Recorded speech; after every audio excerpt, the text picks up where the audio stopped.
तो एक बार हेलो दोस्तों, आज हम जिस विषय के बारे में पढ़ने जा रहे हैं वो है कार्बन एवं उसके यौगिक। आपके मन में एक सवाल आया होगा कि कार्बन ही क्यों, यानी हम कार्बन के बारे में ही क्यों पढ़ रहे हैं, क्योंकि ये बहुत ही महत्वपूर्ण एक यौगिक है, एक महत्वपूर्ण तत्व है। क्योंकि आज हम देखें हमारे आसपास, जैसे हम मनुष्य का शरीर है, हमारे आसपास की विभिन्न वस्तुएं हैं, जैसे कपड़ा है, लकड़ी है, इन सभी के अंदर कार्बन उपस्थित है। हमारे वातावरण के अंदर कार्बन जो है बहुत ही कम मात्रा में है।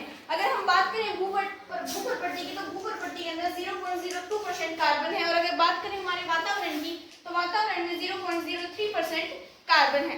अगर कार्बन की मात्रा इतनी कम है तो फिर कार्बन से बनने वाली वस्तुएं हमारे आसपास इतनी ज्यादा मात्रा में कैसे हैं? ये एक बड़ा क्वेश्चन, और इसका आंसर है कार्बन की कुछ प्रॉपर्टीज, इसके कुछ गुणधर्म। तो चलिए जानते हैं वो क्या है। आप जानते हैं कि कार्बन की संरचना कुछ इस प्रकार होती है, जिसके प्रथम कोश के अंदर 2 इलेक्ट्रॉन होते हैं और इसके द्वितीय कोश के अंदर 4 इलेक्ट्रॉन होते हैं। अब हमें पता है कि किसी भी तत्व को अपना अष्टक पूरा करना होता है, यानी इसको या तो 4 इलेक्ट्रॉन लेने होते हैं या फिर 4 इलेक्ट्रॉन देने होते हैं। अब देखिए, अगर ये 4 इलेक्ट्रॉन लेता है या फिर 4 इलेक्ट्रॉन देता है, तो ऐसी स्थिति में ये जो कार्बन है इसका स्थायित्व, वातावरण में इसका स्थिर रहना या इसका स्थायित्व संभव ही नहीं हो पाता। इसलिए कार्बन क्या करता है, ये साझा करता है। साझा करना मतलब मिलके यौगिकों को बांटता है।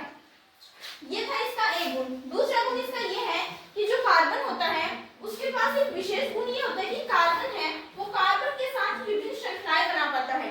इसी प्रकार अन्य प्रकार की विभिन्न श्रृंखलाएं, जैसे कुछ लंबी श्रृंखलाएं, कुछ वलय में उपस्थित श्रृंखलाएं, विभिन्न प्रकार की श्रृंखलाएं कार्बन के साथ जुड़कर बना पाता है, जिस कारण कार्बन के बहुत ज्यादा मात्रा में यौगिक हमें अपने आसपास देखने को मिल। सबसे पहले एल्केन में एन प्रत्यय होता है।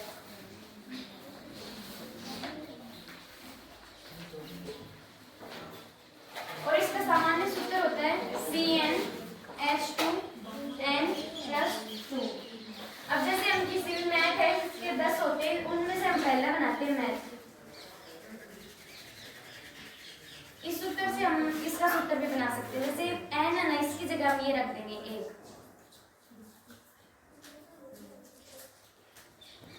3 हो जाएगा। ये बात एक इतना जरूरी नहीं है।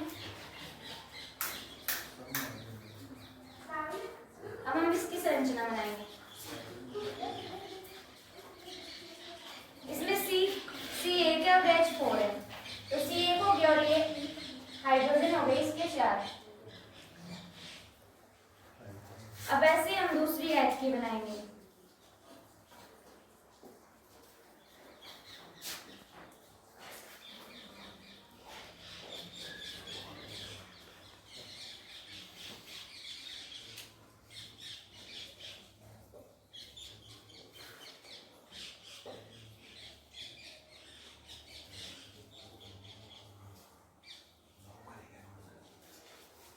C2 हो जाएगा इसमें, और इसमें डबल एक ही बॉन्ड आता है।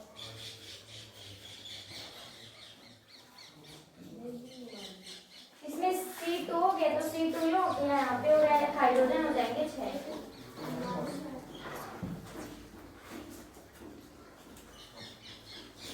इससे हम ऐसे सूत्र से हम ये संरचना बना सकते हैं। हम आपको दीपिका बताएगी एल्केन के बारे में।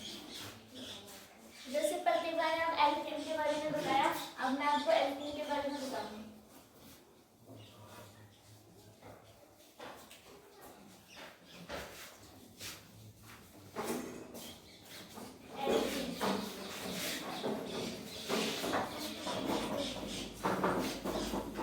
इसमें जो प्रत्यय होता है वो होता है इन,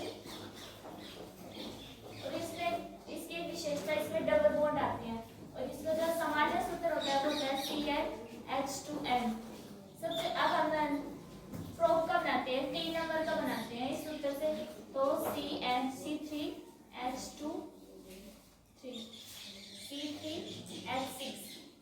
तो हम देखते हैं, अब इसका बल संरचना बनाते हैं, तो इसमें कार्बन है वो 6 है, 3 है।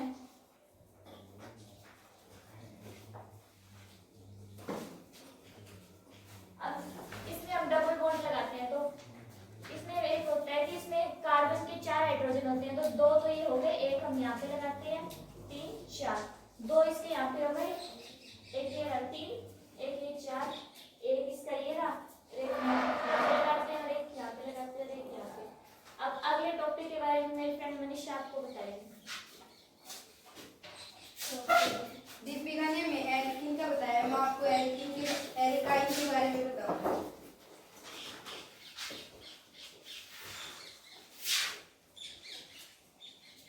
एल्काइन के अंदर आयन प्रत्यय होते हैं और इसके अंदर ट्रिपल बॉन्ड होते हैं और इसका सामान्य सूत्र CnH2n-2 होता है। इसी प्रकार हम ब्यूट का सूत्र बनाते हैं। तो ब्यूट के अंदर 4 कार्बन होते हैं, तो हम n के स्थान पर 4 रखेंगे।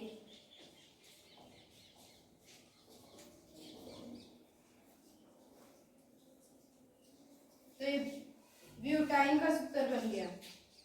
अब हम इसकी बंध संरचना बनाते हैं। यहाँ पर कार्बन 4 है और इसके अंदर ट्रिपल बॉन्ड होते हैं, तो हमने यहाँ पर ट्रिपल बॉन्ड ले लिए। और कार्बन के 4 हाइड्रोजन होते हैं, तो 3 तो पहले से ही है। अब एक हाइड्रोजन यहाँ पर और इसके भी 3 और एक 4, इसके यहाँ पर पहले से ही 4 है और इसके 2 है, एक यहाँ पर और इसके भी 4 हो गए।